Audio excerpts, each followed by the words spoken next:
little property one here for you, Johnson. Emily asked, there's a bit here.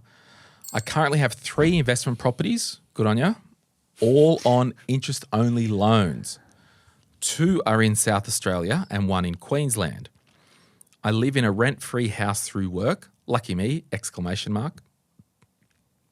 I currently have 90K of savings, which is in my offset accounts. Sidebar, if you live rent-free, you can buy all the properties in the world because that's one big chunk of money that isn't coming out of your budget. But there's obviously a sacrifice there. She's got to work away and all that. But anyway, we'll get back to it.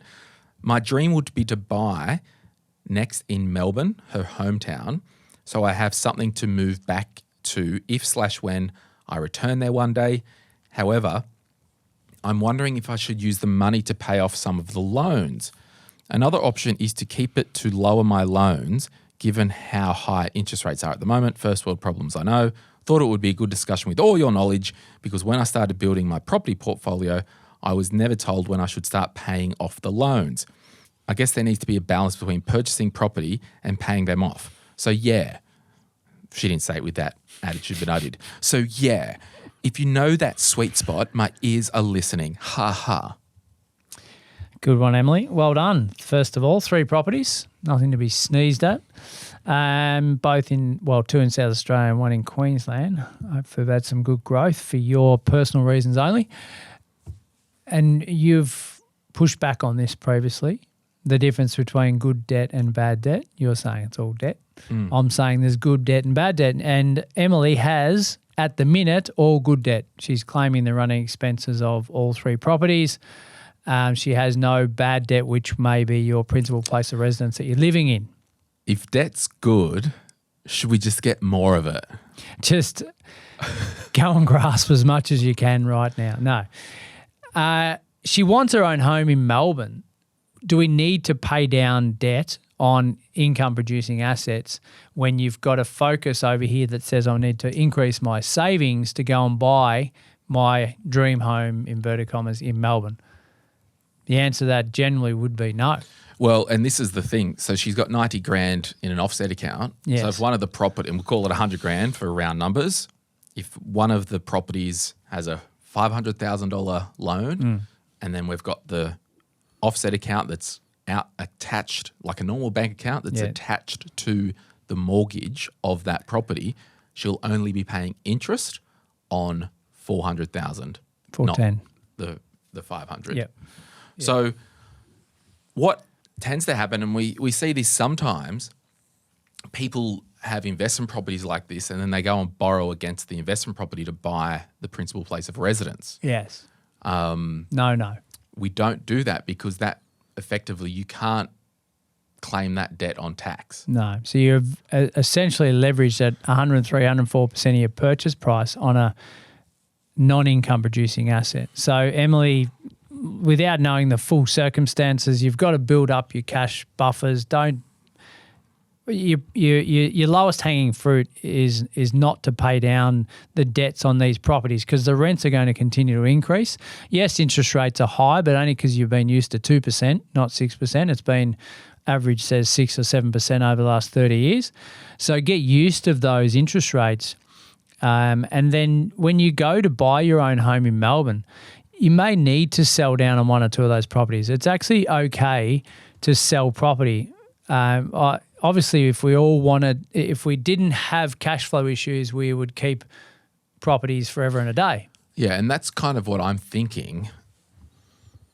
When she's got the 3 properties, wants to buy in Melbourne to live, the goal would be, on balance, to have the least amount of non-deductible debt, which means we need to put as much money into the house that we live in so the mortgage is less. So what you're saying is when she moves to Melbourne and she says here, when and I return there one day. Yeah. So that means it's not happening within the next 12 months. Like there's no plan that she's moving. Are we saying, Emily, for the next couple of years, if the status quo stays the same, just keep saving cash on the offset account? Yeah. And then when you want to move to Melbourne, let's see where the cards are. we may need to sell all 3 properties, buy a house with cash to live in, then you can effectively borrow against that property if you want to go and buy. To build phase 2 of their Because portfolio. I'm going to be in this same situation. One day when I buy a house to live in,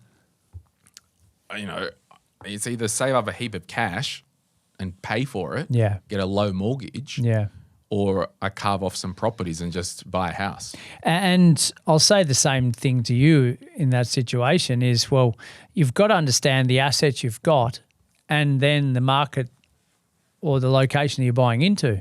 So if she's not going to be in Melbourne for another 10 years, but where she's going to is a solid performer in terms of growth, there's an argument that says I maybe get into that market sooner before I actually go and live there to get exposure to that market to capture any upside in growth, especially if it's going to be a better performer than some of the investment places that she may have. Now, I don't know her portfolio, but that's the sort of stuff we would thrash out in a clarity call because we need to, and again, it's the lowest hanging fruit. If I've got 3 properties and I've had them all 5 years, which ones performed the best, which ones performed the worst, which one's costing me the most, which one's giving the most cash flow? There's so many factors to take into account. And then what you need to look at, Emily, try to, if possible, things can change in an instant. If you said, I think July 2026, I think I'll move back to Melbourne, so approximately 18 months' time. Yep. Or even if you do 2027, I think I'll do that. What you can do if you are going to sell a property or sell 2 of the 3 properties to put towards the house that you own, because I'm going to say this out loud, there's so much stuff online or it's like build wealth, buy 15 properties before you're 29. There's people going around saying got a $40 million property portfolio and all that. One, what's the net asset value? How much debt are you carrying? Yeah. It's actually okay to own your house with no mortgage. Totally. And then build wealth slowly. Yeah. Call me old-fashioned, but that's okay to do. So what I would say is, Emily, work out potentially, it'll be June 2026 or June 2027. Talk to John for a clarity call. It could be a strategic sell down over financial years. We're selling 1 property in June 25, so that CGT gets quarantined in that tax year. We'll sell the next one in July 2025. So either side of the financial year. So you could stagger the sell down. Yeah.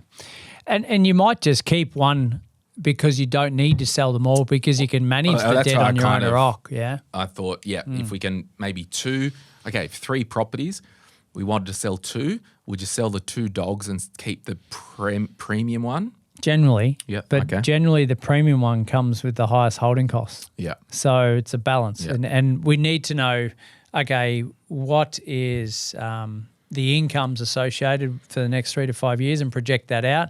Are we having any more kids? Probably no. I don't know. There's a whole heap of variables in your life that you need to get some sort of answers or certainty to.